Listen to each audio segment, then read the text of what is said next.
Welcome to Decades of Horror, the classic era. The son of a bitch was strong as hell, like a demon with an iron club. I was sure I'd wind up as rust on that club. This is episode 201, recorded April 17th, 2025. Gruesome Magazine.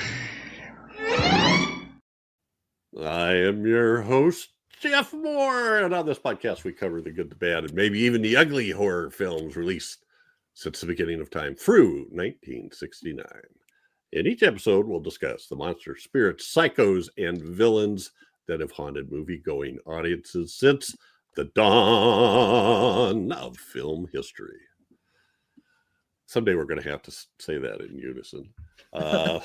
With me this week are my incredible co-ghosts. First up is Chad Hunt, co-host on Decades of Horror, the all of them, film producer, director with Wreak Havoc Productions, and a comic book artist and writer. Chad, how you doing? I am fair to middling. Let's be honest. Let's be honest about it. Yeah, that's cool. I don't know what that means, but that's what I'm feeling in my heart. I think it's an Iowa phrase, fair to middling. Also with us is Daphne, who is awesome, stupendous, and likable as hell. How you doing, Daphne? I'm doing really good. I'm super duper excited to talk with you guys about this movie. Look what I got from Daphne the last couple of days. A beautiful cross stitch. Gotta do some cross stitch from Motel Hell. Amazing. Yes, absolutely. I'm your favorite, right? Yeah. Obviously. That may not be true. It is covered in cat stuff, so I might be. Well, there you go. It's a sabotage. Okay, now I get it. It looks like a gift. Don't say anything incriminating right now. Exactly. All right, you're doing great, right? Kind of. Yeah. Okay. All right. Now that you've been poisoned. Also with us is Dirk Rogers, special effects artist, also known as Yaitsu, aka Revenant, Krampus, and Miss Vera on them. Yep, all of the above. Hi, guys. Great to be back. Nice to see you guys again. Yay. Cool. Look, Dirk's here. And Dirk is sticking with us through all our reschedules. This is, I want to apologize to Patreon members because we usually send them this a couple days after, within a day or two after we record it, which is usually 2 weeks before it goes live. But this we're recording 2 days before it goes live. So we had to reschedule a couple of times, and everybody is, hey, we're nothing if not flexible. That's true. I can touch my toes. Decades of Horror and Gruesome Magazine are partnering with Play Now Media on several of their channels. And in fact, Decades of Horror, the classic era, is on the Classic Sci-Fi Movie channel, the Classic Horror Movie channel, and the Wicked Horror TV channel. Go to them and subscribe. You can watch them without subscribing or doing anything. Just go and watch, and you get ads, but you won't get to see the premium content. Or you can subscribe and you still are going to get ads, but it will remember who you are, and you can create a favorites list and all that stuff. Or you can subscribe $6.99 a month or $50 for a year, and then you'll get no ads and all the premium content. And we have a promo code for you that will give you 20% off your first payment on whatever plan that you are subscribe for. So if you do the monthly plan, you'll get $1.40 off your first month. If you do the annual plan, you will get $10 off your first year, and it'll be only $40. Whether you like it or not.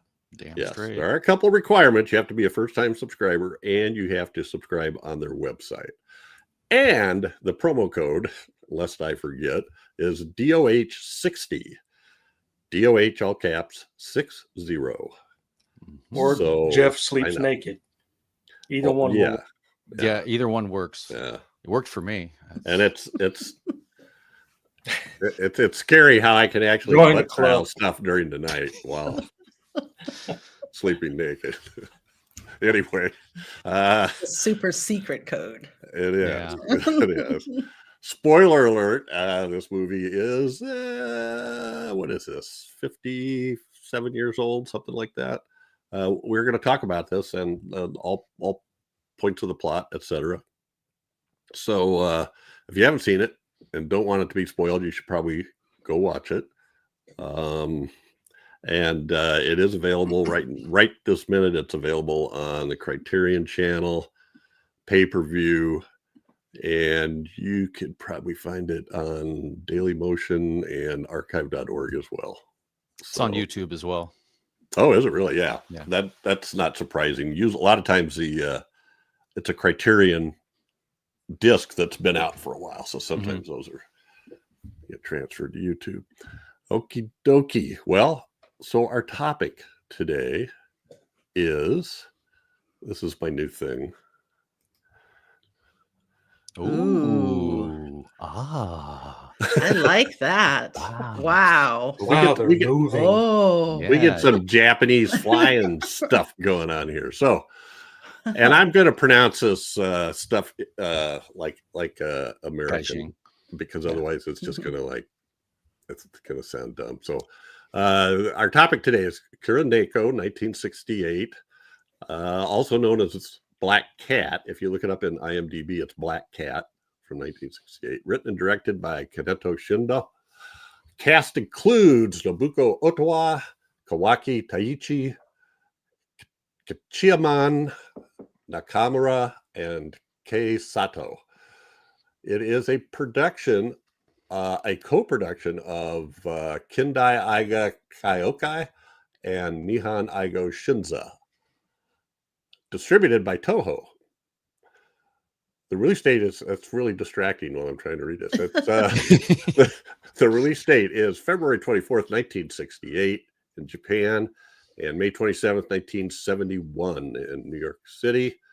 It was also known as Yabu no Naka no Kuroneko, which translates to Black Cat in the Bush or Black Cat in the Bamboo Grove. Also in Mexico, Kuroneko el grito del sexo, the cry of sex. Okay. There was some sex, I guess. The synopsis is... Didn't recognize it, huh? Yeah, well. You're so bad. Just look at me. Do I look like... Two women are raped and killed by samurai soldiers. Soon they reappear as vengeful ghosts who seduce and brutally murder the passing samurai. And that's that. And that's one of the samurai getting murdered. Anyway, they don't all get seduced because some of them don't last that long. It's true. I think he was the first one that got kind of suspicious. Yeah, it was weird.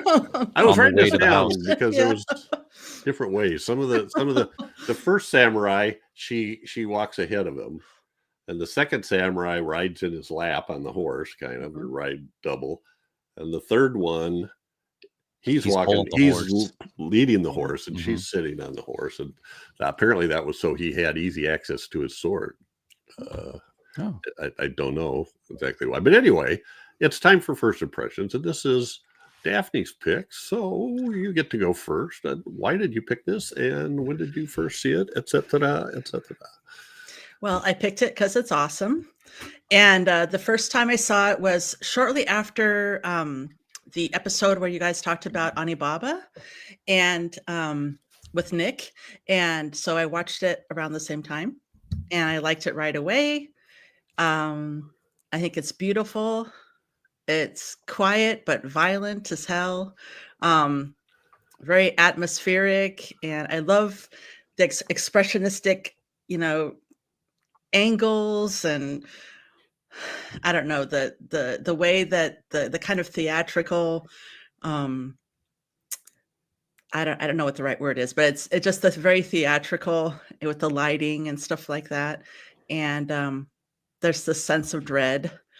And one of the things I really liked about it, or that struck with me, it was there's actually a couple of things. There's one in the beginning. I really liked the quiet and stillness of the beginning, and then this really violent, bad event. And then quiet again, but then this huge fire, this amazing blaze. I thought that was all just kind of really, I don't know, powerful. And then I know it's going to sound weird, but I found the rape scene, I appreciated aspects of the rape scene in the sense that it was violent, but it wasn't like erotic, or titillating. I like how I like how he did that. And I thought a lot about what it was about it that I appreciated. And I liked that he kind of had the camera on the people who were waiting and watching. So it wasn't so much, like I said, it wasn't titillating. It was really kind of like, these are people who it showed you kind of what was just the kind of the evil side of it, without showing any of the graphic stuff. And I don't feel like there are many rape scenes that can do that. So I appreciated that. So that was it. Those are my first impressions. Excellent. Dirk, how about you? Have you seen this before? I had not. I was a fan of Onibaba, the director's other work, but I haven't seen this until you hit me up about doing the show. So last week, I would say, maybe the week before. I was captivated by this movie. It is beautifully shot. It is. It has an ending that I did not see coming at all. And when my lady and I try to go for a walk each day at her lunch break, and I had just finished watching it, and all I could do was just talk about this film to her and how the ending, I thought I had the ending pegged. And then when it came, my mouth was just like, that's the ending? Like, holy crap. Beautifully acted. Cinematography is gorgeous. It's a horror film, but it's also a romantic tragedy. And the elements of the kabuki theater, the wire work, the lighting that Daphne touched on. A beautiful film, great film, loved it, absolutely. So excellent. That's my first impression. Thank you, sir. Wow. It's time for Chad's first impression. Well, my first thoughts were, after thinking to myself, this has got to be the worst movie I've ever seen in my life. Ooh, I said, wow, I kind of like it. No, I'm picking on Daphne. But no, this really is a beautiful movie. It really is. The use of blacks in here, and the way that in the cane grove or the bamboo grove, how the floor looked that they were on, it looked almost shiny in a way. It just looked like a stage play almost put together.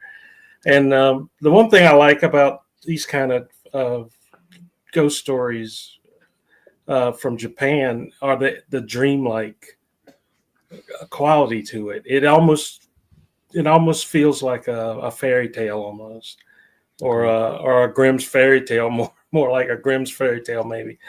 But it had that feel to me, and for that reason alone, I enjoyed it, because it sort of means that they can say or do whatever, and it's their universe, their little world that they're doing it in. They can, either sort of tap into that, I guess, and have it turn out like this. I mean, it's beautiful. It's a beautiful movie. I like the scene at the beginning. I think showed, and we've seen this before in other movies too, but how rough the war was and what went on during the wars. And this was kind of, even visually, it sort of changed from that rough looking countryside and the woods and to this place where they they resided as ghosts, I guess, and was just this beautiful place. Like, and their clothing and everything was just I thought that was really good too. So I liked it a lot. Yeah, very cool. Yeah, I like for a sucky movie. I'm just saying. Well, I was wondering because you had to read. I mean, you did have to read. I'll take what I can get. Okay. I did too after we did Onibaba, which was episode 86, a little over 4 years ago. Wow. Wow. And our buddy Nick Gadman joined us from UK, and that was his pick, and so he turned us on to this, and I bought the Criterion thing fairly quickly and watched it, but then I haven't seen it. I didn't watch it again since then, so it was great going back and revisiting that and taking in the couple of extras that were on the disc about the fairly long interview with the director and another like 20-minute thing from a critic, Japanese critic that was a fan of Shindô's. So I like it a lot. And again, I'm just going to reiterate what people have said. It has a definite expressionistic quality, lots of darks and shadows and lights. I mean, it's in this bamboo forest that's they just really take great advantage of that. And then I don't know what the surreal setting in terms of the buildings, like their house was burned down, but then later the two women ghosts, whatever they are, and that's kind of where I was at. I'm like, okay, are they ghosts? Are they some kind of weird cats? Are they witches? What are vampires? I mean, but I've settled on the cat reference, which we'll talk about a little bit later. But I thought it was beautiful, and the lead guy, who was the son and the husband of the two women, I thought he was great. He was. They were all excellent. So I'm not going to say too much more about that. But so that's it for first impressions. It is now time for Taglines with Chad, as played by Chad his own self. Okay, well, I better get into them since Jeff's put about 30 in here that I'm sure half of them he wrote himself. You should never, whenever we reschedule, that's when I start looking for foreign posters and translating taglines. Oh boy. You know you're retired, right? That's right. Tell. Okay. All right, taglines. First one. Never say you've seen the best movie of your life without having seen The Black Cat. Okay, I won't. Okay. And another sensational Japanese legend emerges.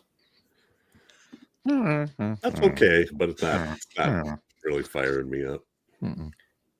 Okay. Well, let's try this one then. Let's try this one.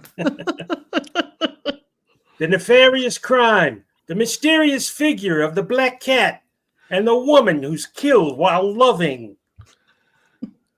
That sounds like a film noir tagline. Mm-hmm. Yeah. or a Val Luton. Oh, gosh. A masterpiece of Kaneto Shindô. That's okay. Yes, but not really drawing me in.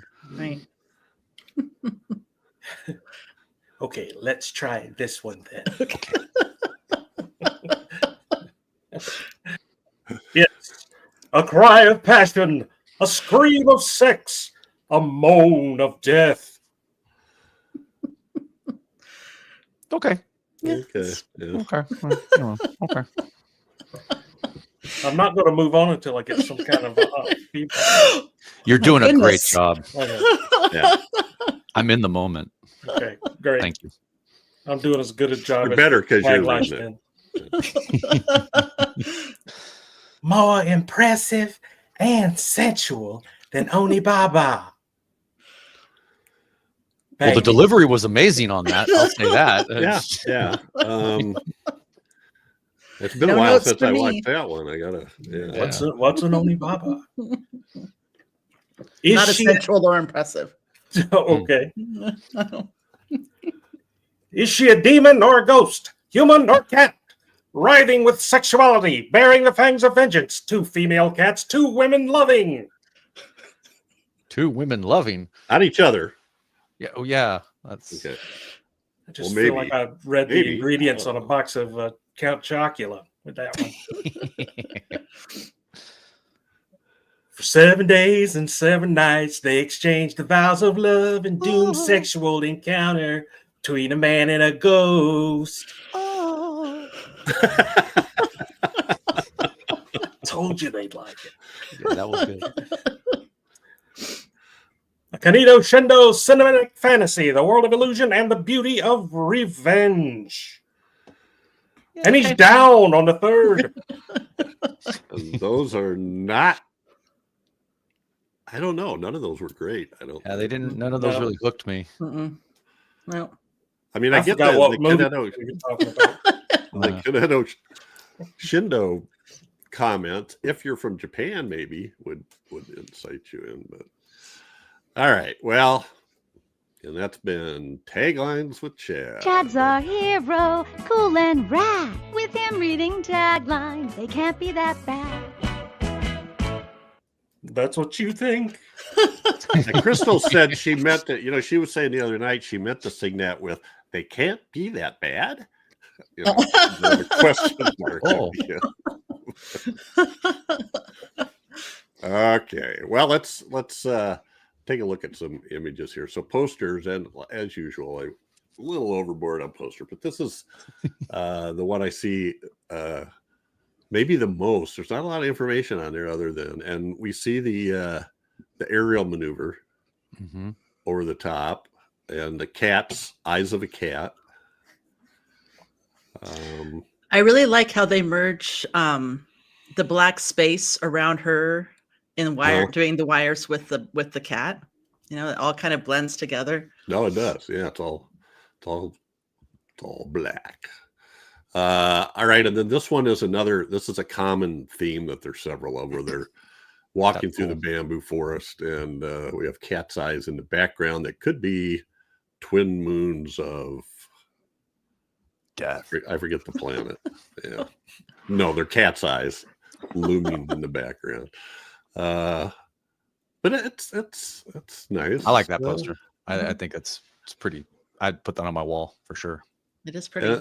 And then this is the Criterion cover, which is another nice one, walking through the forest.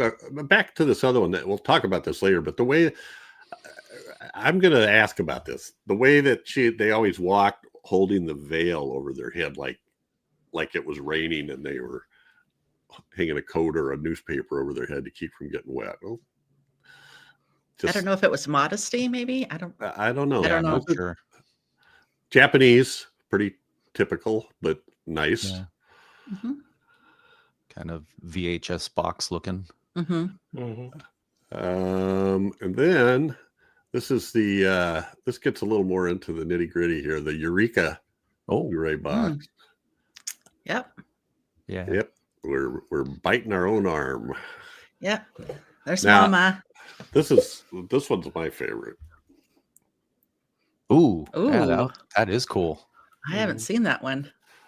That's Bill found that one, and then I had to go looking for it. But it's That looks like a more modern one. Well, there's there's a one shot like that. It's a split second, you know, where she's just killed somebody, and you see her throw her head back on the other behind side. the screen. Yeah, the window. Yeah, and a couple of with the cat's eyes at the top and etc.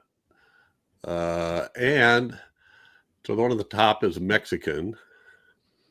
And we already talked about that, the cry of sex. And the bottom one on the bottom one is just wrong. It's Polish, and that translates to kobieta. Kat translates to Catwoman. Wow. Yeah. I wish they looked like that in the movie. That would be fun. That would be fun. And I just thought this was an interesting ad. I got some taglines from this one. the borders a tagline, and there's like Oh wow. 2 other yeah. taglines on there. Portuguese. Okay, well, that's it for those. Now let's take a look at Kaneto Shindô. We'll put this up. There's a younger picture of him, and Dirk was talking about his background or history.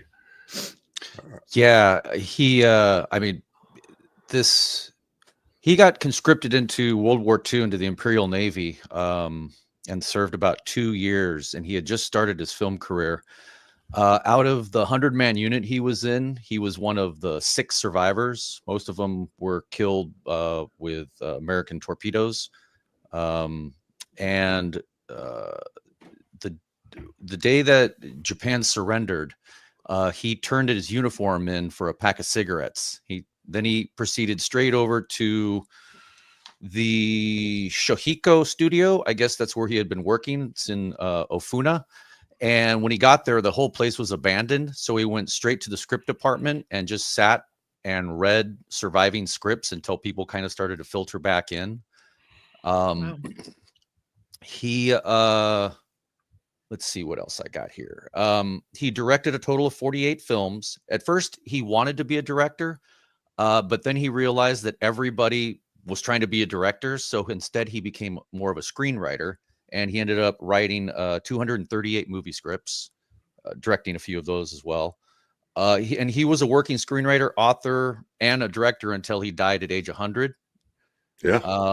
Wow. He, let's see what else I got. Sorry, I'm checking my computer. Yeah, I think he did it. He had a movie released when he was like 98, I think. Yeah, 98. Yeah. That was his final film, Yeah. Postcard, which was about his time as a soldier in World War II. He was married to the main actress, the mother in this film, and she kind of became his muse and appeared in almost every film that he did until I think she passed away in 94, 95. I guess that's about all I got. Oh, well, depends on when you watch this, but next week would be his birthday, April 27th. Wow. So he was born in 1912. And I Nice. think he has one son with the actress Nobuko Otowa. Yeah, that was in here. Yeah. Yeah, that's the mother in this, and the mother in Onibaba as well. So, yep. I know a little bit of his history before he went into movies. He his family was more prosperous when he was younger, but they went bankrupt. Mhm. And he so he worked his family had a farm before he went into movies, before I moved to the city. And he kind of had a desire to have movies showing more of the quote unquote common people. And you can see that in a lot of his movies. Mhm. And that was just kind of something that motivated him. And I think I get confused about where he was born. He may have been born in Hiroshima. He was but born in the Hiroshima prefecture.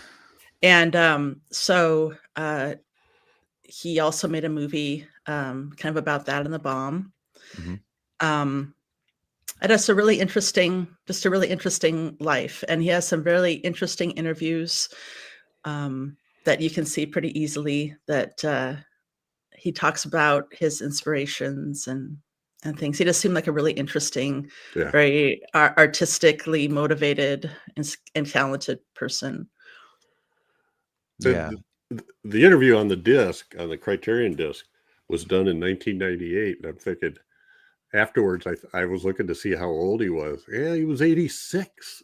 Yeah. When he did this interview, and he didn't, I don't know. I probably would have guessed 60s, when but Yeah, Criterion also has his movie The Naked Island, and there's an interview with him on there. Not really an interview, but he showed The Naked Island in New York, and I think Benicio del Toro or something like got behind it and brought it to this film festival.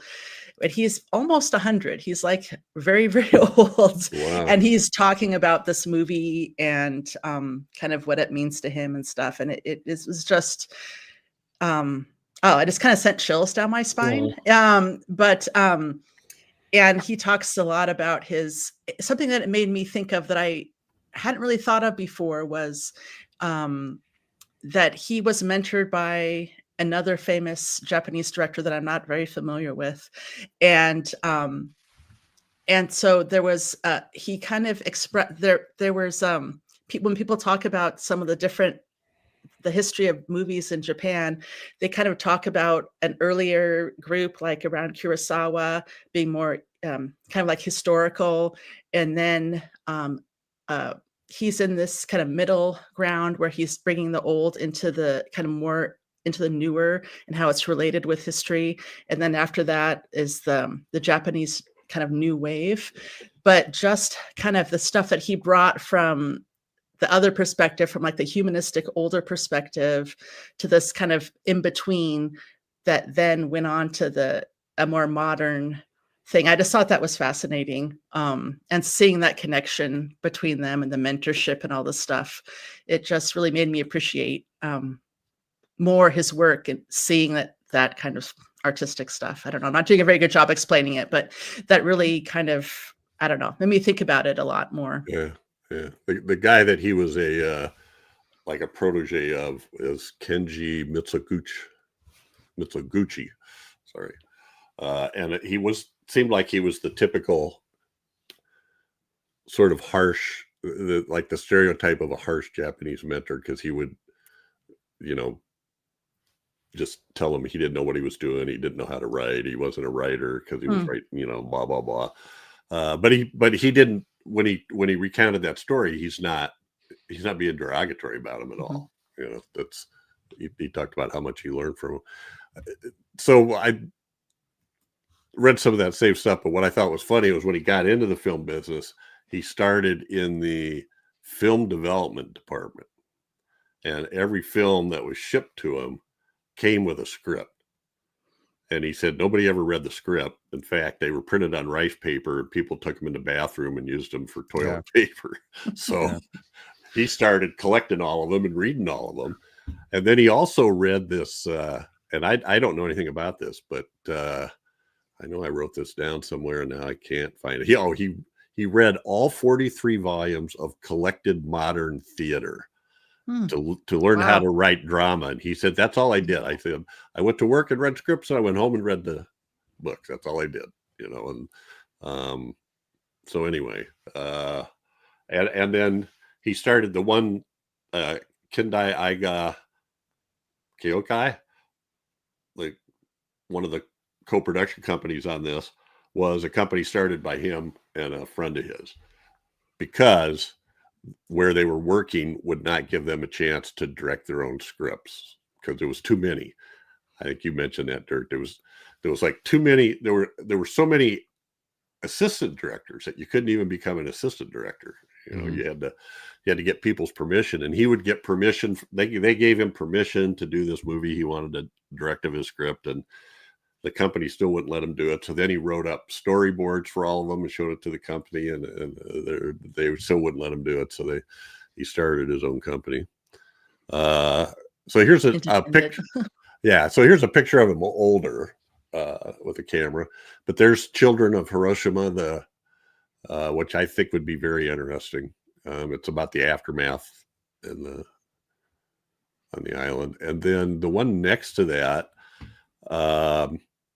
I was struck by a lot of his history, and maybe this is common, but a lot of his history reminded me a little bit of Ishiro Honda's, experiences with the war and how many people died and all that stuff. And the one there with the Japanese title, I believe, is Lucky Dragon #5, the the Which story is- of that ship that's in Gojira, right? Godzilla. That's the story that Tomoyuki Tanaka based Godzilla off of. Was This is Interesting. later than this movie was later than Godzilla. So no, I know, but the story is from Yeah, is from pre-Godzilla, obviously.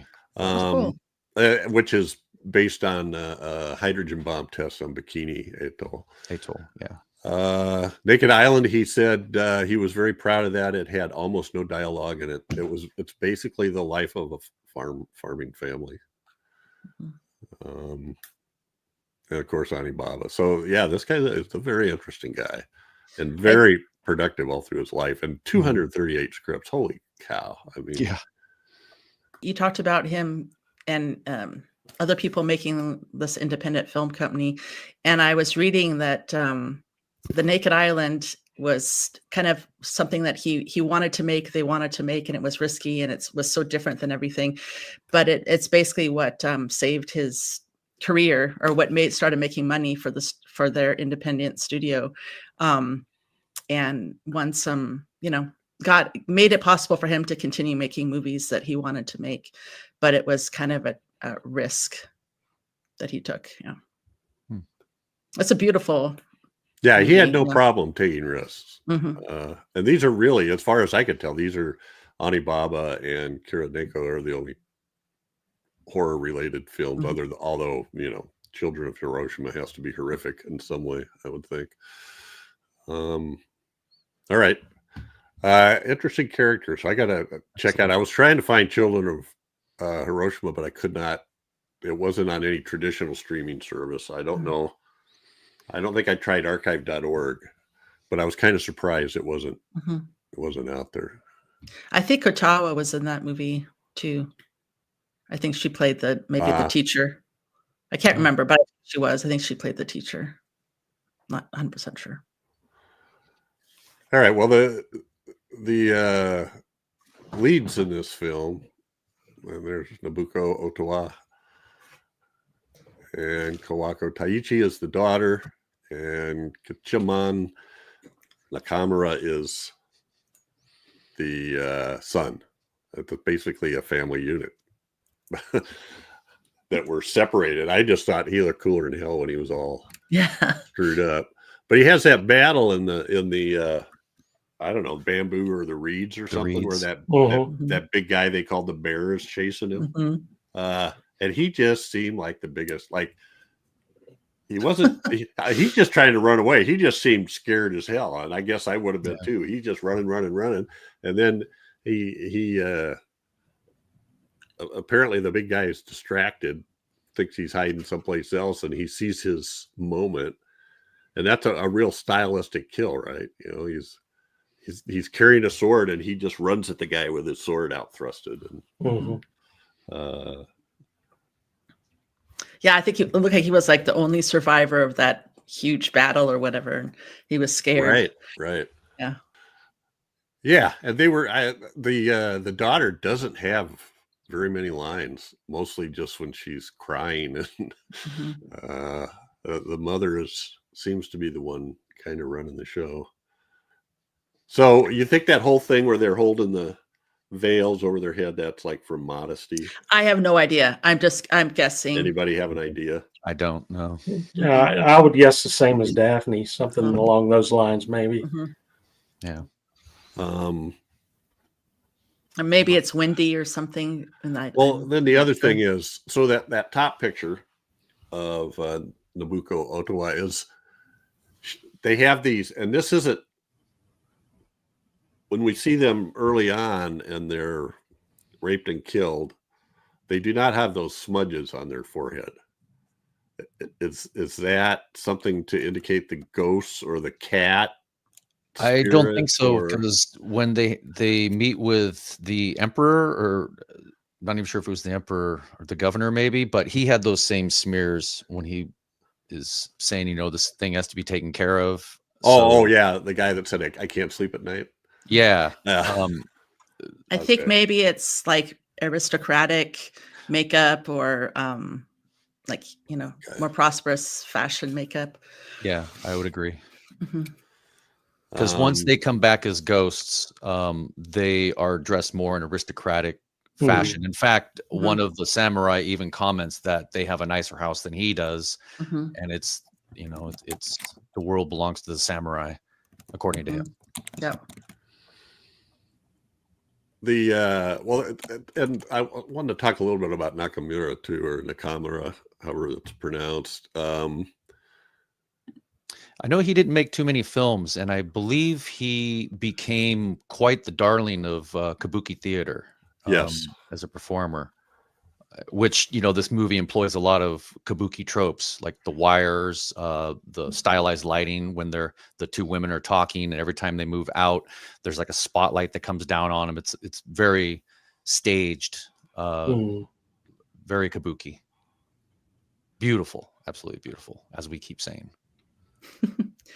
There aren't that many words for it, yeah, because it really is. It's ethereal. Yeah, I loved how scruffy he and war ravaged he looks here, and almost can't compare him to what he looks like afterwards. And yeah, I really liked those contrasts. Yeah, I like the transition of when they first, that scene where you're showing right now, where the water keeps going and then he's a little bit cleaner and a little bit more different. Yeah. It takes so many washes, I'm sure. Yeah. Okay, so you were talking about him, Nakamura, being mostly from kabuki theater, and this one critic that was talking about it said that he had a way of fixing others in his gaze that was really remarkable, and that comes from kabuki training. That the biggest thing is how an actor fixes his gaze is the most important aspect of kabuki performance. So striking a pose and glaring is called kamaru, and the actor assumes a dramatic pose, remains beautifully still, and in that stillness, without doing anything, the actor overwhelms those around him. Well, wow, Dirk, cut it back a little. All right. Yeah, that's it. Yeah, that's exactly it. So apparently he was really Dirk is our leader. We follow Dirk. Give.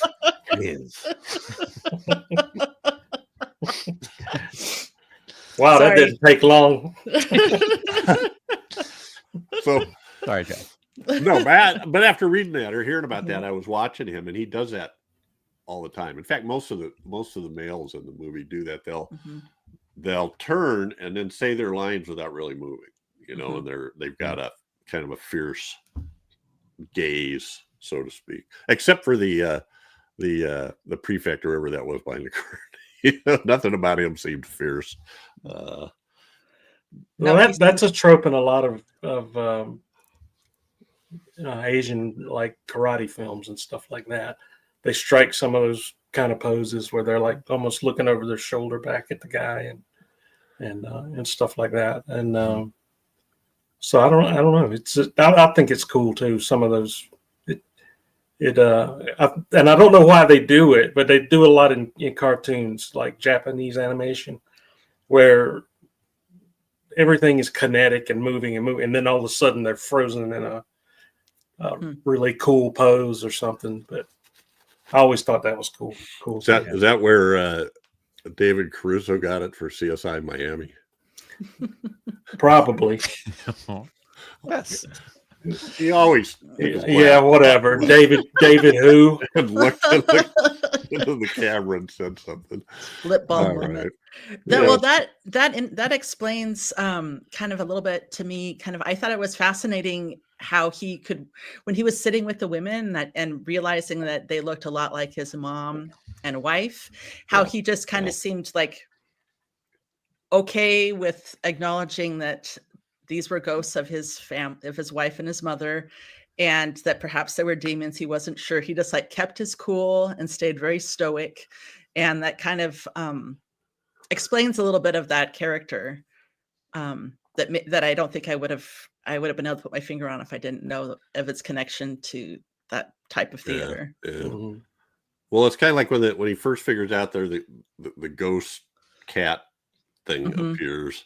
he doesn't show any surprise at all. It's just more like, oh, so there you are. Right. It's yeah. like, Not frightened, really, or very emotional at times, Mhm. screaming and spinning with his Yeah. sword. Yeah. Okay, so here's the opening, Whew. and that top shot is these 17 of them, 17 samurais come wandering out of the forest and come up to this hut, and the two women are in there sitting like they are in the center picture, and they rape him. And I was struck by that scene too, Daphne, in that you see the one guy climbing onto her, and you know what he's going to do. But then you don't really see any more of that. What you see is the reactions of the people around them who are eating while they're watching it with really disturbing looks on their faces. Agreed. Yeah. And Shindô, they said to Shindô, one of his things was he never showed samurais as good guys. Good guys. Yeah. He Never. thought they were boorish louts. Yeah. I really, I mean, because those people that were watching, they were in line for their turn. Yeah. And so it's the fact that Shindô had the camera on them before they did it, while they're kind of watching, I felt like I wouldn't say humanize them, but kind of they had the choice to proceed or not proceed. And, I guess we don't know for sure what choice they made, but I just kind of assume that they all raped these women because they all ate their food and they all drank their water. But I just really appreciated that it was the perspective on them. To see, you see the ugliness of this. You see the ugliness of this because you look at them. Well, those are and as I'm watching it, they showed a shot of them laying dead on the floor before they burned the place down. And in my mind, I'm thinking, at what point did they die? Because they didn't have, like slit throats or big wounds on them. They just, nothing obvious. Yeah. Anyway, and then they burned the thing down, and man, is that a raging fire? Yeah. I like the fact that they all it has, after they establish that they're getting gang raped, they go back to an outside shot of the hut, and you see the first guy that started the rape comes out and kind of stretches and washes his face, and the camera just stays static on that shot, and then the rest of them kind of pour out, and as they walk off, and then slowly you start to see the smoke coming out, and you're like, oh shit, they set the place on fire. And then like you said, it becomes an inferno. But there's just this poetry to the shot, to the whole scene. No dialogue, a little bit of some screams at the very beginning when they first jump on him, but then it's just this poetry of disturbing imagery that it's just so captivating. It's stillness. I mean, you look at the first shots and it's totally still.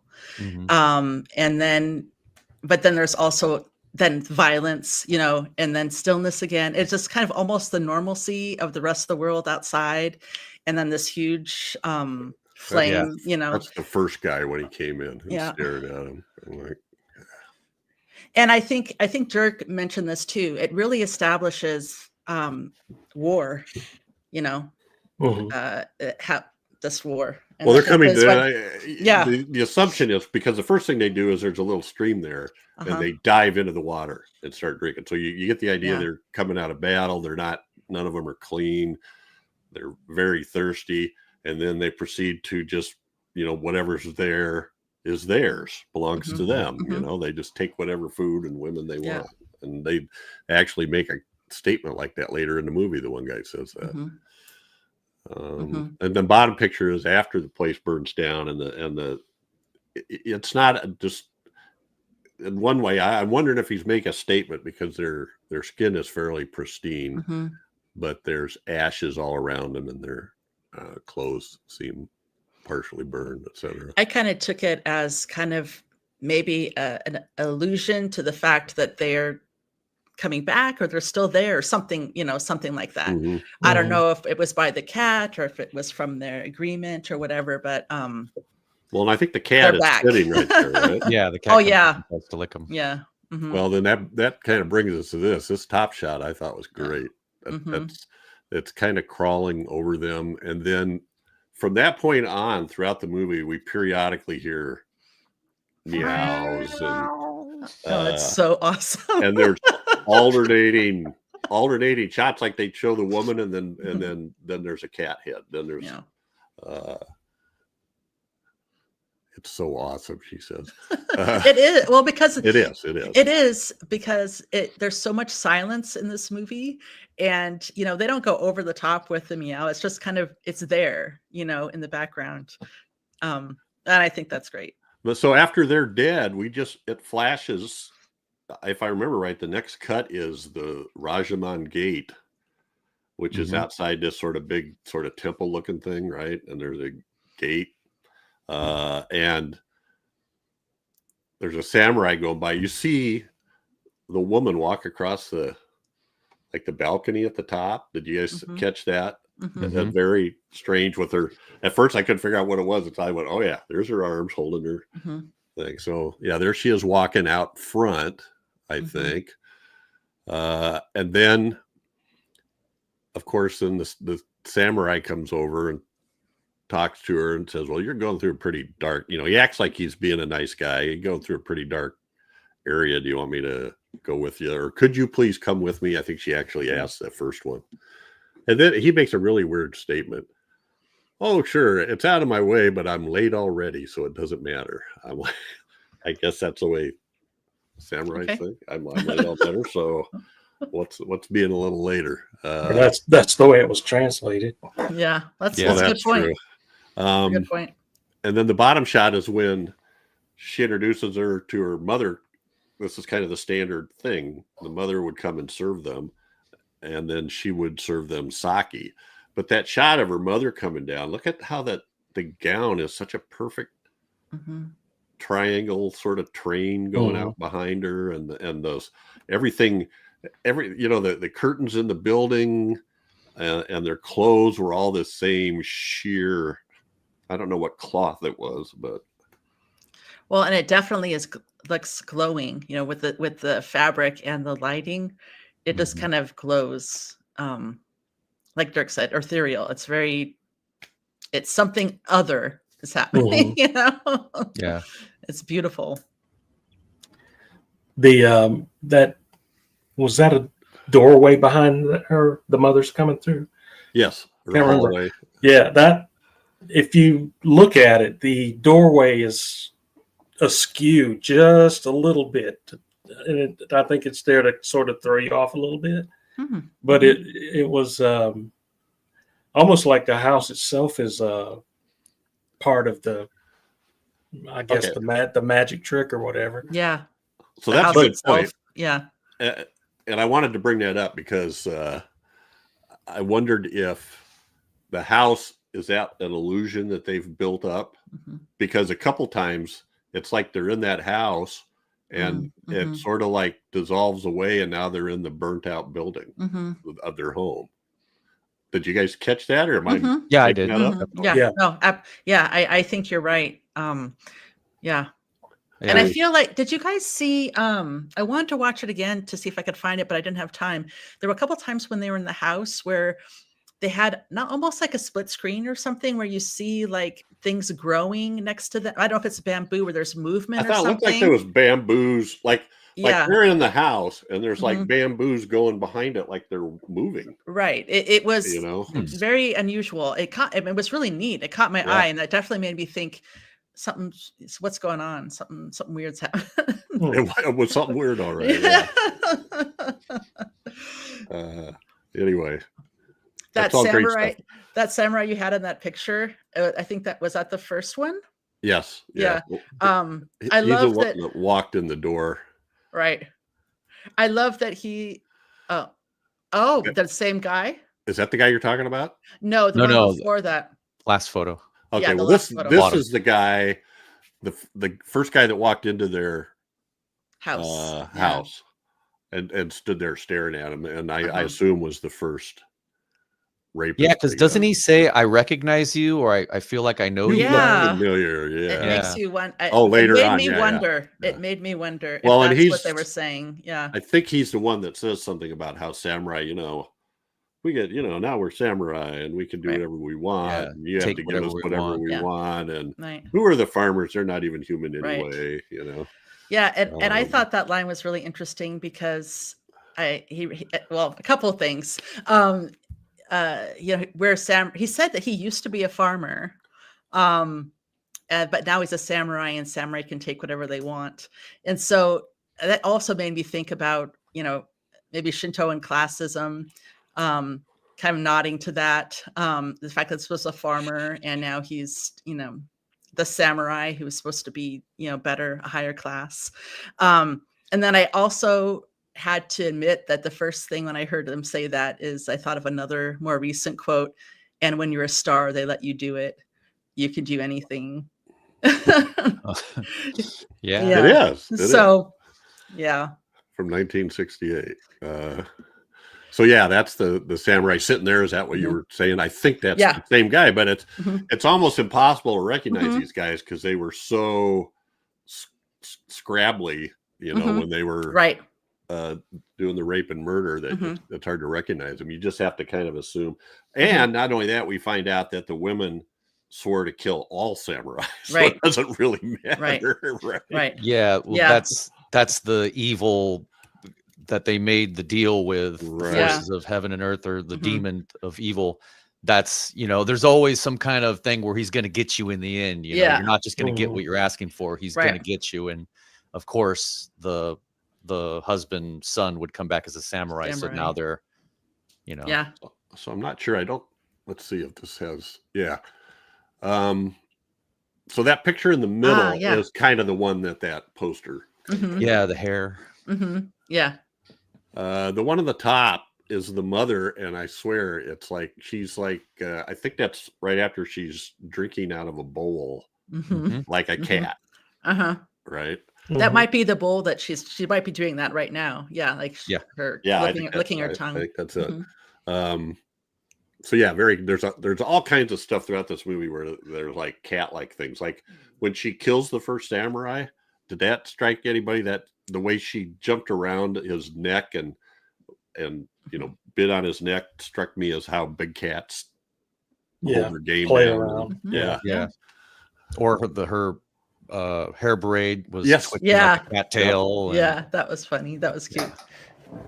Great makeup on those two. Very much. Yeah.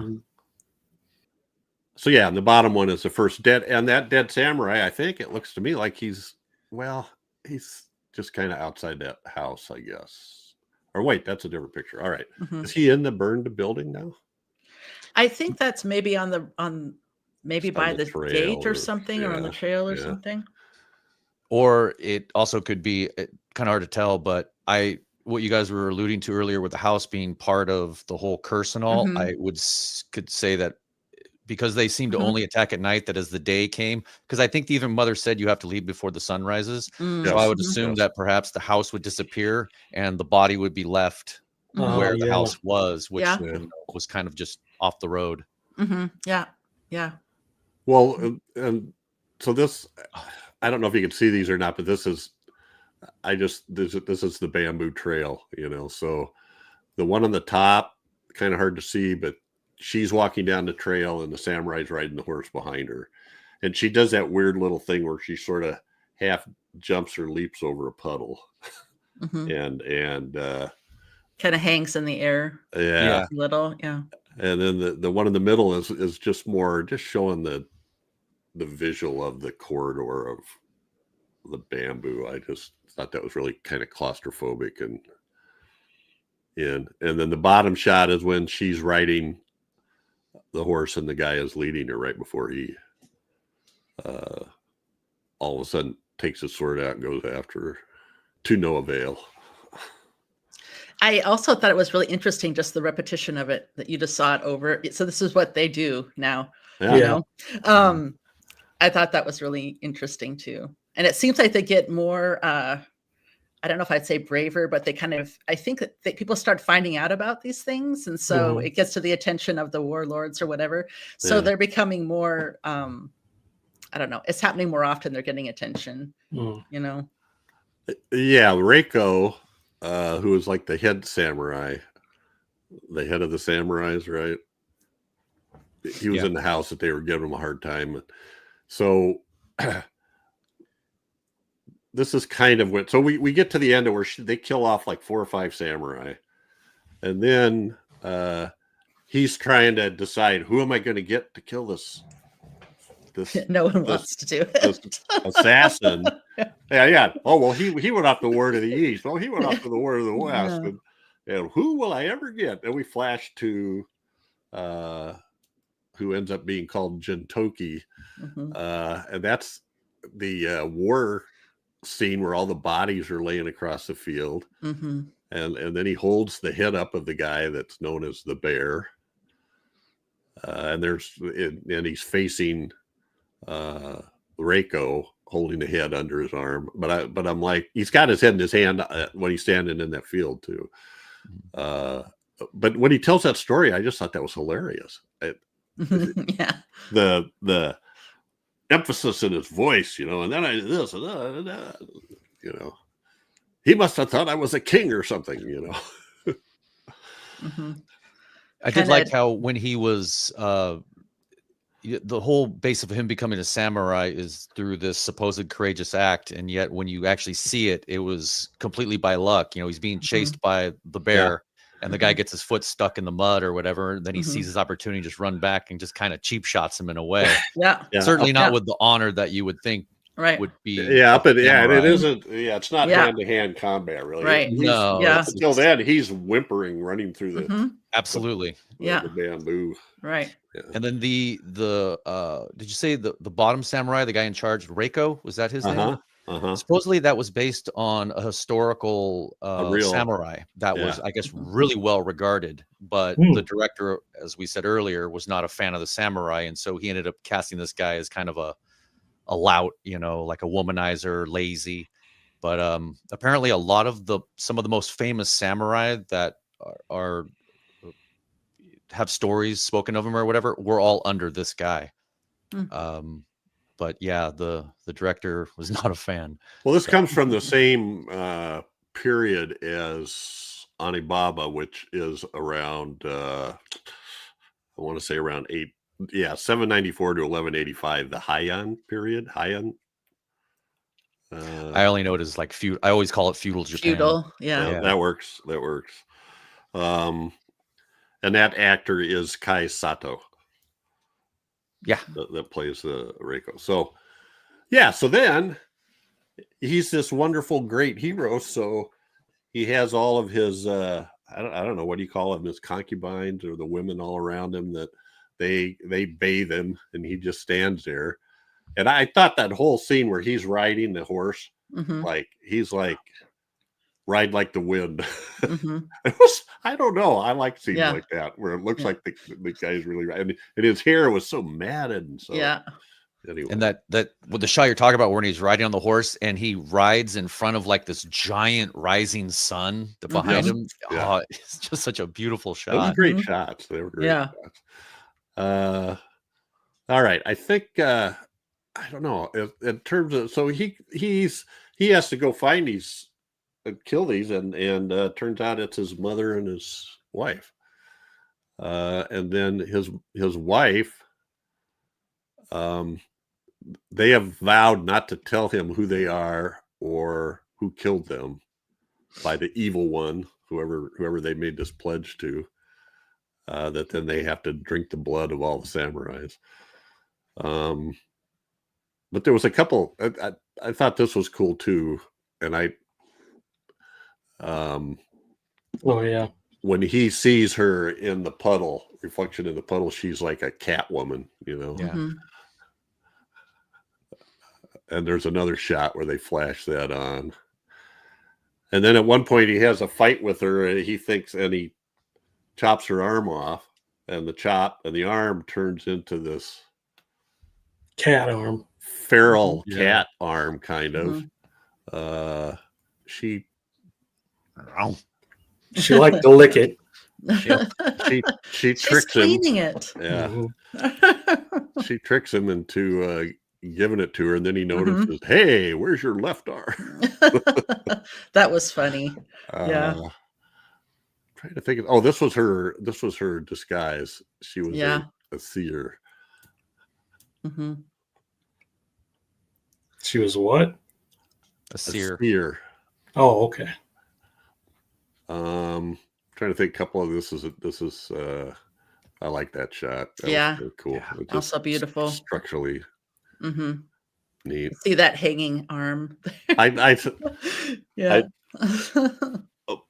my I don't even know who it was. I saw somebody on Facebook making a post about, I'm getting sick of podcasts where all they do is talk about, oh, that was a really beautiful shot. You know? I was like, you're gonna have to be more specific, guy. I found the mise-en-scene of this Yes. particular shot to be extraordinary. Yes.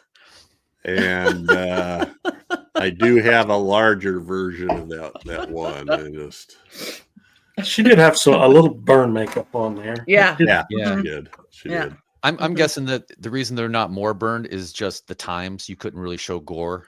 You Yeah. know, at that Good point. point. Yeah. Good point. Yeah. Maybe. So help me out, guys. Tell me about the ending. Oh, I did not Well- see that coming. I thought for sure. Sorry to interrupt. I thought for sure that. Okay, so one thing I did think that I after I got done and started like thinking about it, I thought that his boss Reiko, the noble samurai who wasn't so noble with all, I thought he was part of the rape gang, and I kept thinking he's gonna find out, and then I Mhm. realized no, he was just a different character completely. But Mhm. man, I did not think it was gonna quite go as dark as it did when it ended. I kept thinking there was gonna be some kind, like he was gonna kill. We are giving away the ending, right? Yeah. Yep. Okay. I thought he was going to end up killing someone and going to hell to be reunited with his wife who had sacrificed her soul to spend 7 days with her husband. I thought that I just thought there would be a little bit, I don't know, a better resolution for the good guys. And Mhm. So what No. happened? Did he die from exhaustion or something? Or what? I don't. I would almost say his mind broke and Yeah. his heart Yeah. broke because his mother told him that Mhm. the wife had sacrificed everything. Mhm. He had started to believe that perhaps they weren't his mother and wife, that they were demons only using the face because they knew he was missing them. Mhm. And I think that his mind broke. That's why he was kind of like, ah, at the end, Yeah. after his mother Mhm. kind of floats off with the hand and waves. Mhm. But yeah, the him ending up dead like all the other samurai, laying in the ruins of his home. Mhm. Fucking brutal. Yeah. Just Yeah. brutal. Yeah. Hey, I loved it, but it was Yeah. No. Yeah. she didn't- I love the ending. Yeah. she didn't drink his blood, which she swore to, but she didn't. I mean, she was torn, I thought, as a mother, but yet, so the daughter made a deal that she could spend 7 days with him, and then would go to hell, basically, willingly. Yeah. willingly, Mhm. because she missed him so much, and that, yeah. The that- mother that's- made no such deal. I Wow. took it as him, the circle starting again with him. With the cat Oh. being there and everything. Interesting. I don't know. And he would Huh. become a ghost. Interesting. I hadn't even Oh, thought about that, that's Chad. that's an Interesting. interesting. That's a possibility. Yeah, I like that. I love that there were absolutely no winners in this movie, and that you kind of knew from I kind of had the feeling from the beginning, this dread, this feeling of dread through the whole movie. I kind of like that, but I also kind of saw what happened, like, Hachi being broken, but kind of like he didn't win. He was forced to go. He was conscripted into the war, Right. taken away from his livelihood, his farm, couldn't protect his wife and mother from what happened.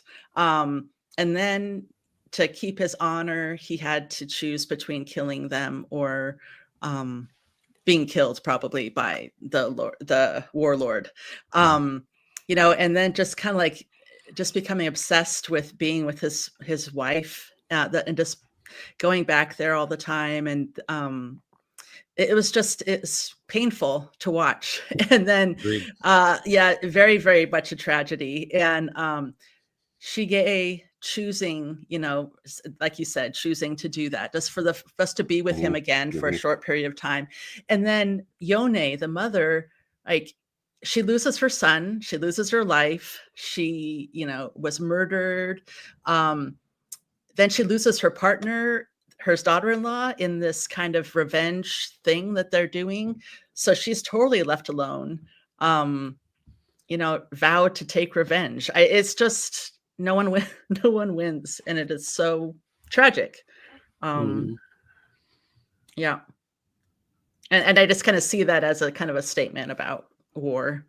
And I think I read somewhere that someone said that the women, I thought this was really interesting, that the women, it wasn't just revenge against the samurai. It was kind of more the whole system, you know, the war, the kind of power system, stuff like that. I thought that was interesting. Yeah. I could see that. Yeah, because the war took her. Her son didn't have a choice; they just came and took him. Right. Yeah. Well, so it said here in Bakanoko Mono folktales, cats take human form to dispense supernatural justice, avenging murders when there are no human witnesses. Haven't you ever seen Cat's Eye by Stephen King? Yeah, exactly. It's there. It's there. It's in the literature. It's the Bible I live by. Well, and I think I read too that the spirit that is often associated with the cat is a kind of a shapeshifter too. So maybe that's part of maybe taking the form of the wife. That's Skinwalkers by Stephen King. Excellent. See, there we go. There's my source. I've cited my source. Yeah.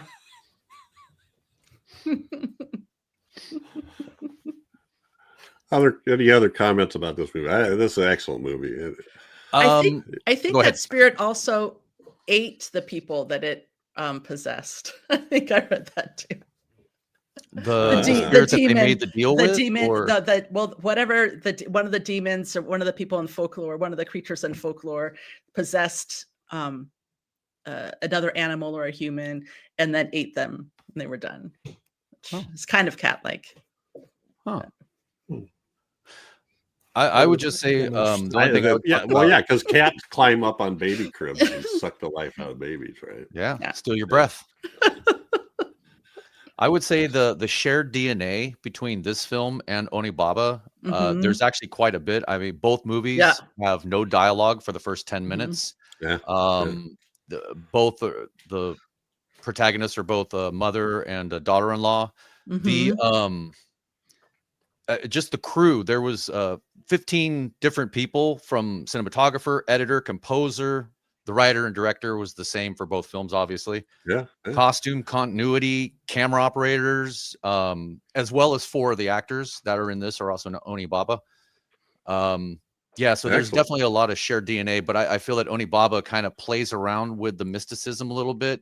You know, like, is the mask stuck on because of the disease, or is it a curse? And this one just leans totally into the supernatural. And I personally gravitated much more toward the supernatural of this story than of the Onibaba. Both are beautiful, but this film just, I don't know, there was something about it that just captivated me.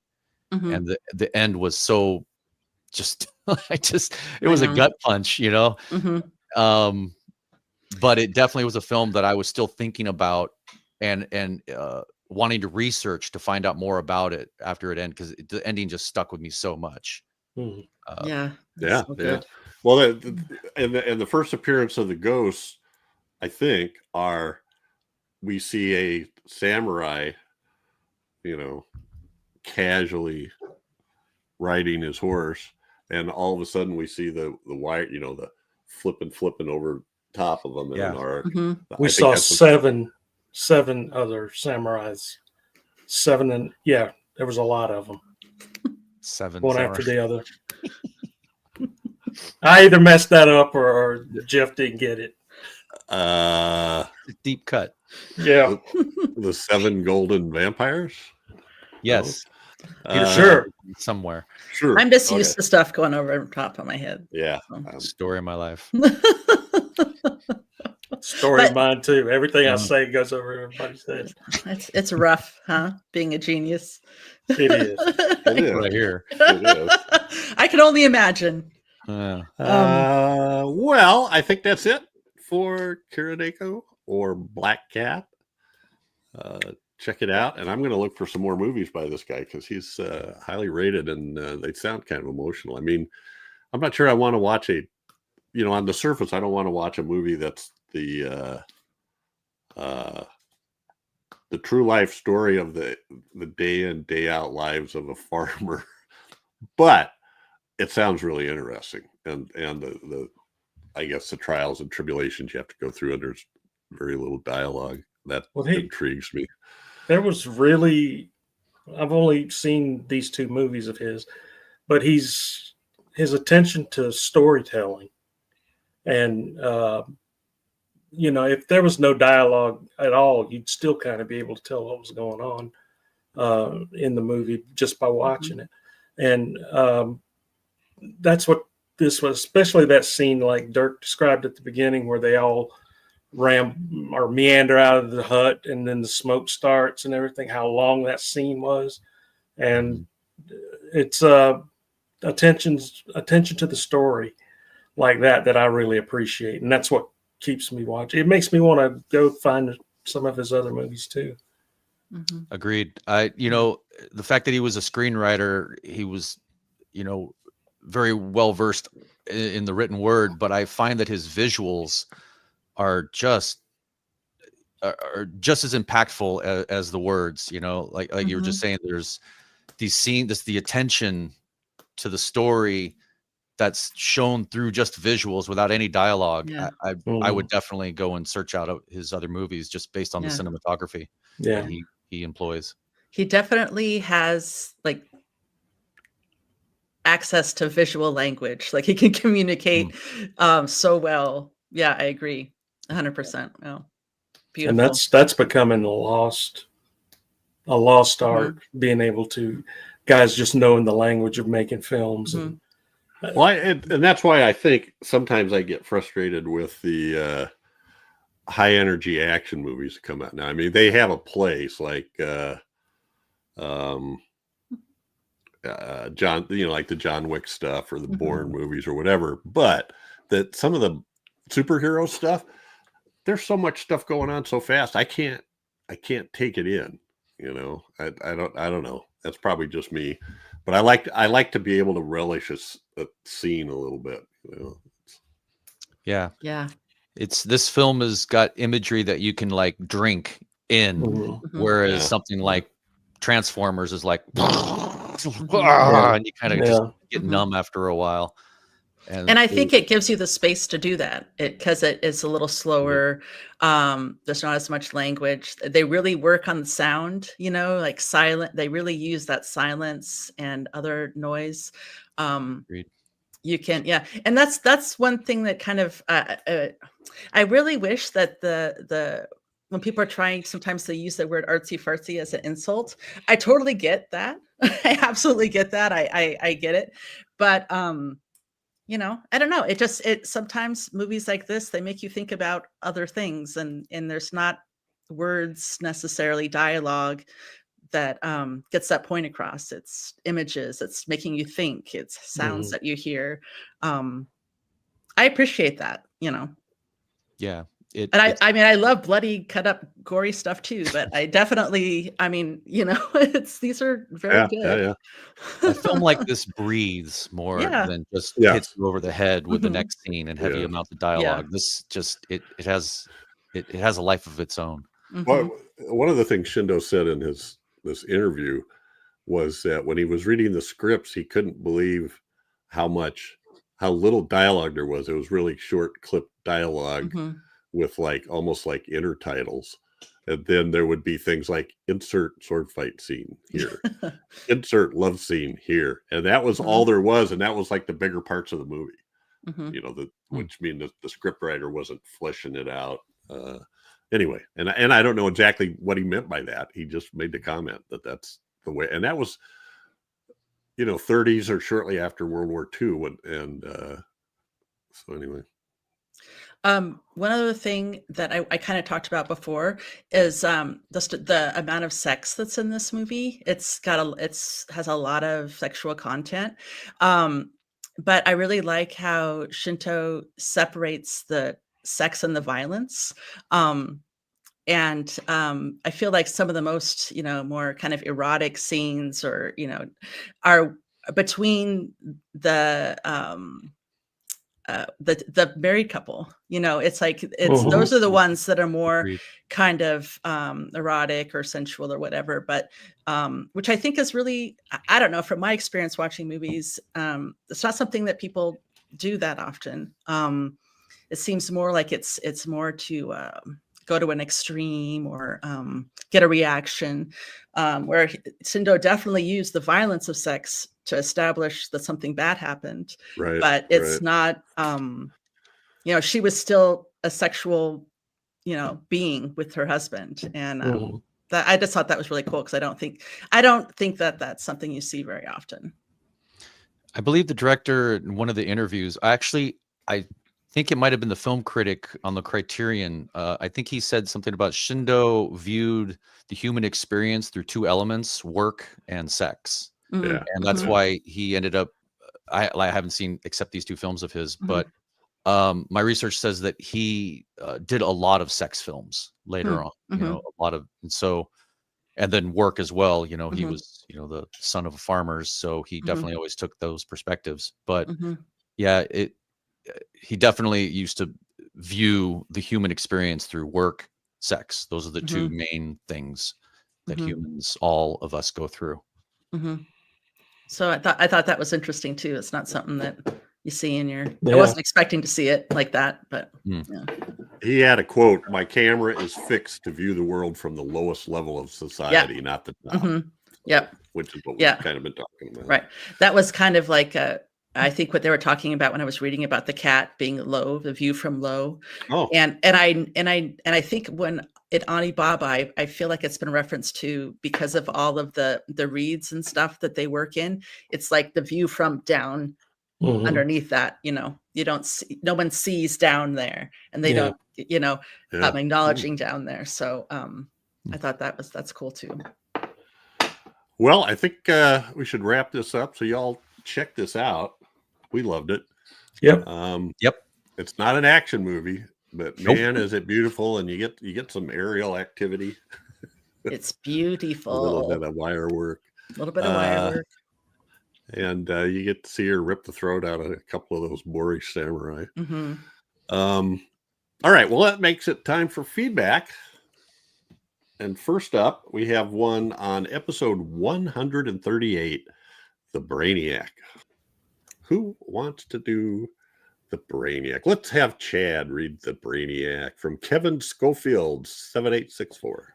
Kevin tells us, The Brainiac, 1962, is a must-see movie for any horror film buff. If you want to stay sick, eat tapioca pudding. What does the Spanish Inquisition have to do with this movie? Is it because back around the time of Napoleon? I'm still stuck on tapioca pudding. Yeah.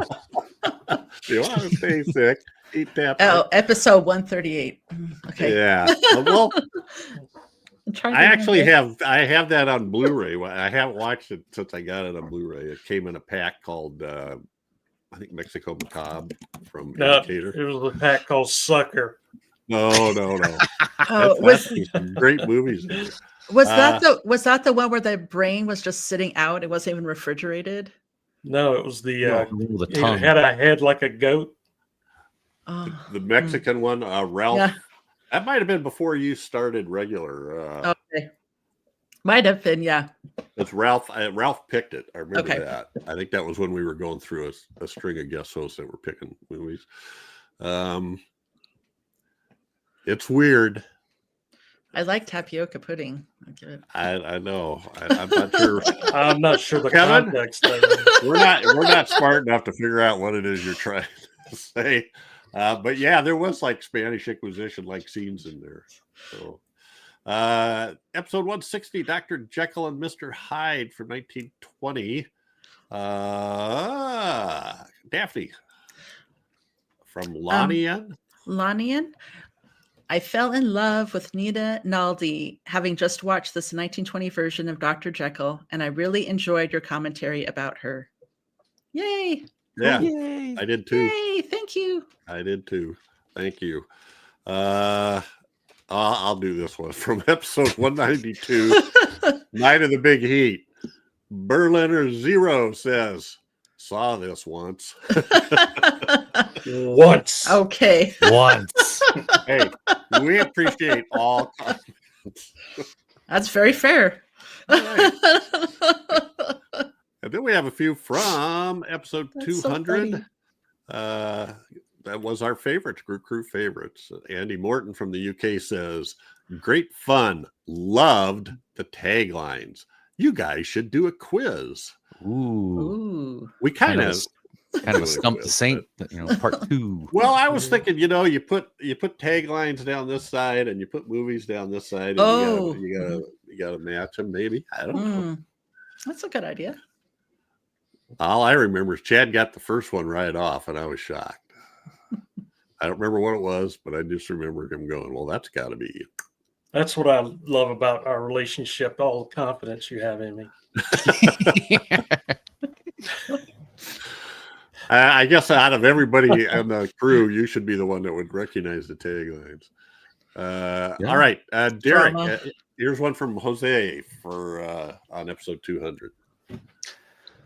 Island of Lost Souls is one of my 30s favorites as well. I feel like I need a shower after every viewing. It's so icky. And Lawton's Moreau is mega icky. Super mega icky. And Bill, worry not. Worry not, my friend. For The Devil Bat is one of my favorite 40s films and probably my favorite Poverty Row effort. Loads of fun. Well, you should be happy. Interesting. Chad. Oh, wait a minute. I'll do this one. Jerry Chandler says The Haunting, 1963. You're Agreed. taking the easy ones. We did not mention that. I am. Well, Chad has to do Gregory Crosby. So Gregory actually Oh my puts out goodness. a list. So Oh, wow. fire away. You're right. Who asked you?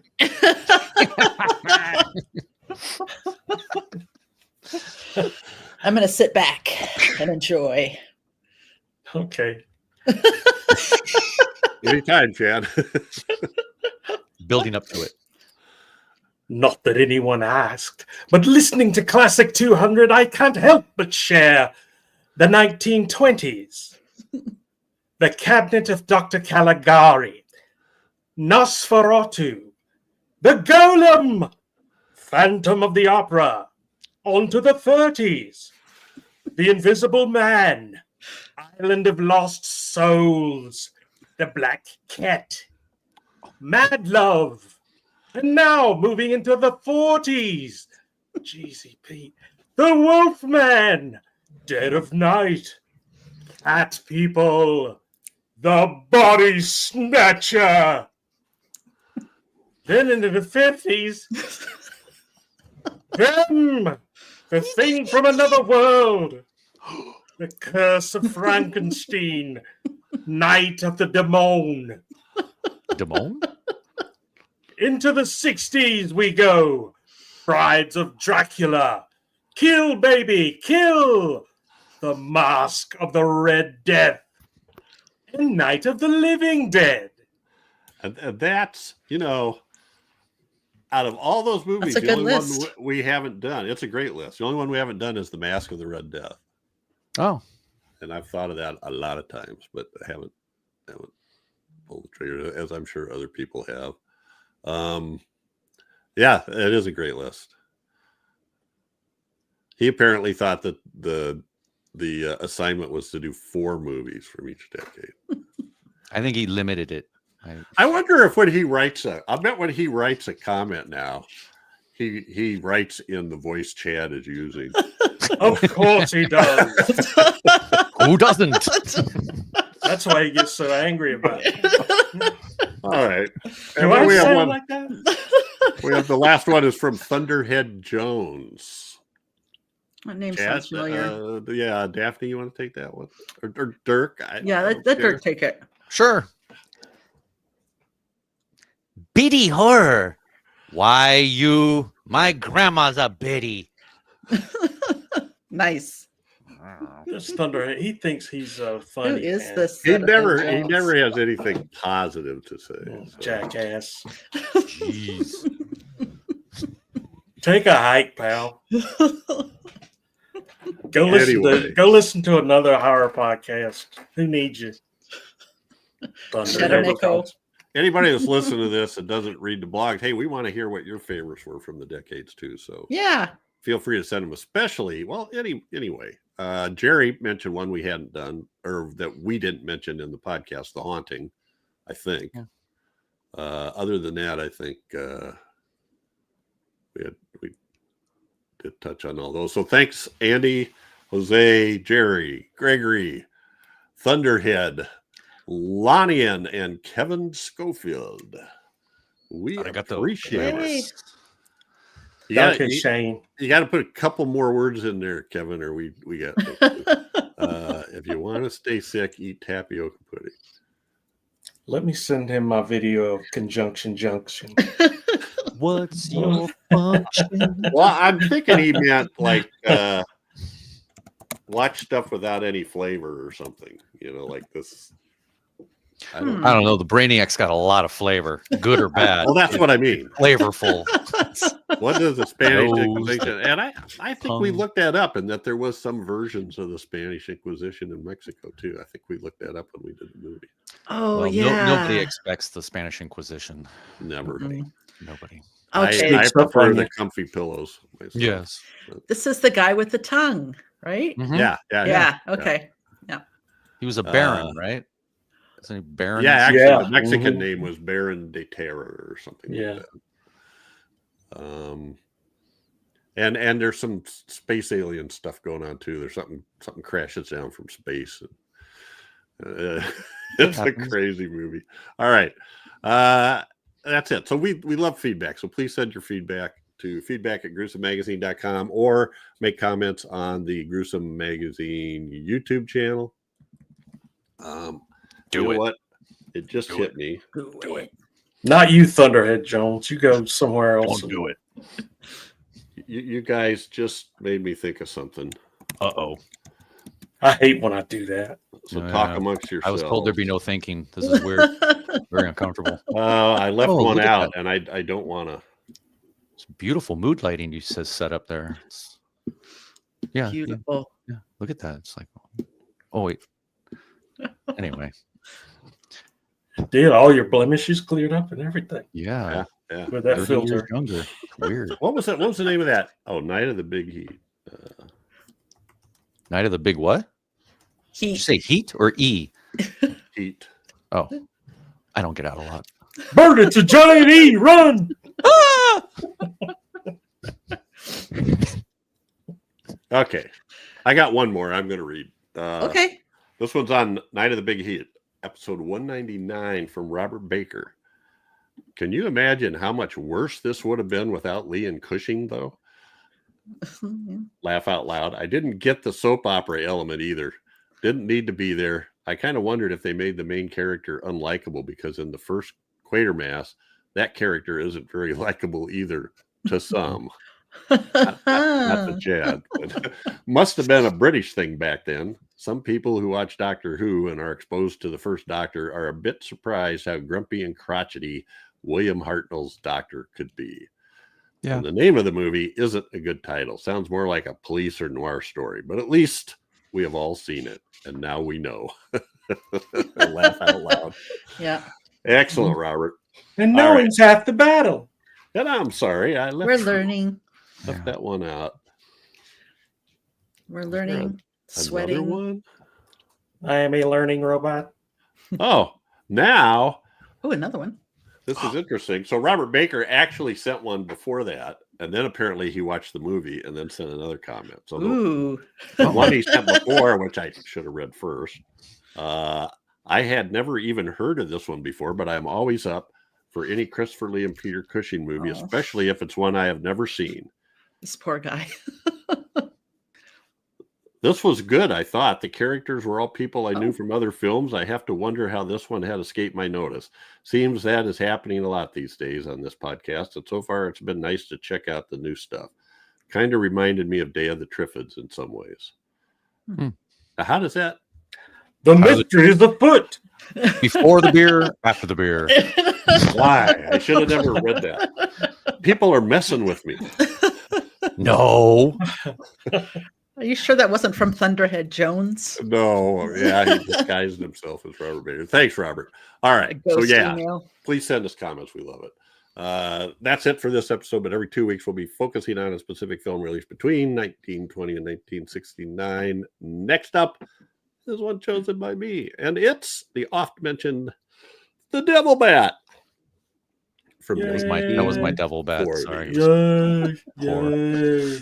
Starring Bela Lugosi, who is a mad scientist who, after creating, I can't remember which comes first. The chicken. The He creates Yeah.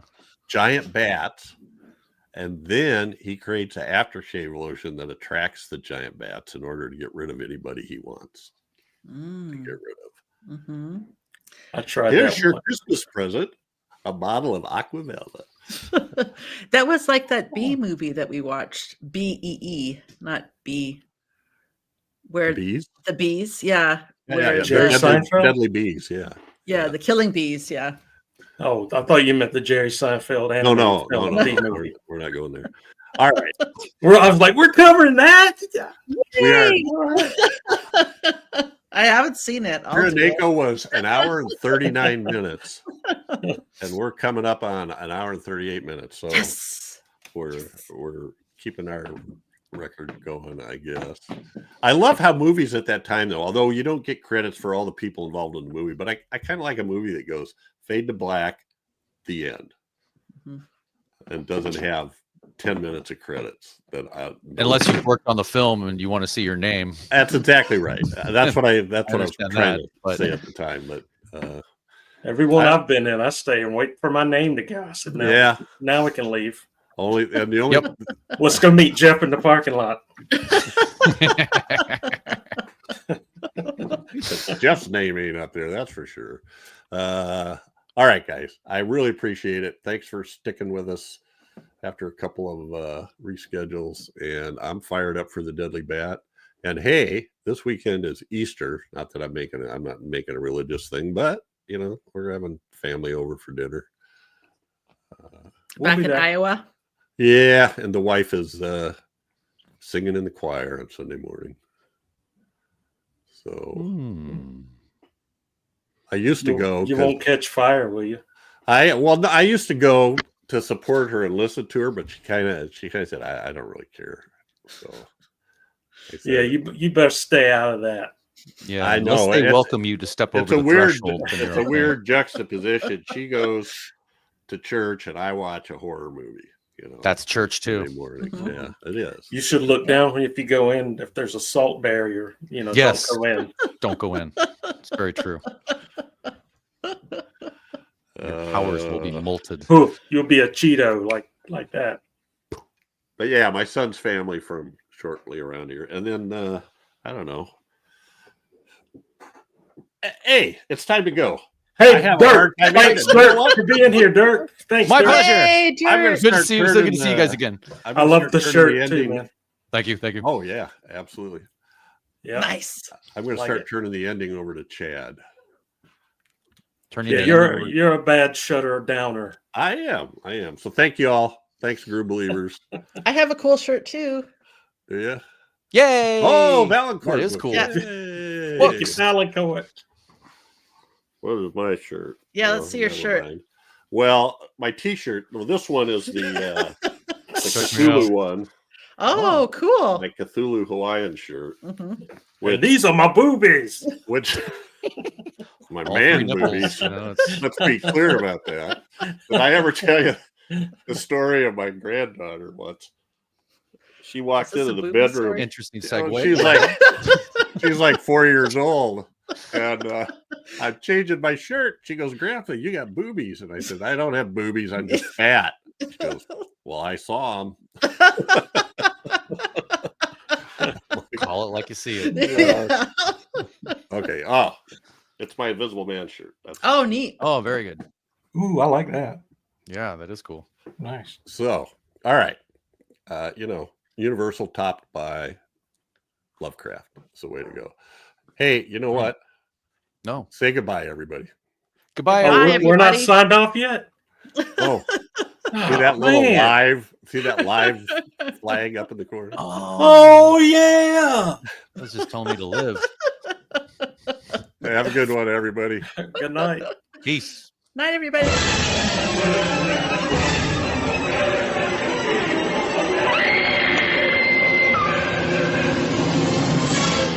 Gruesome Magazine.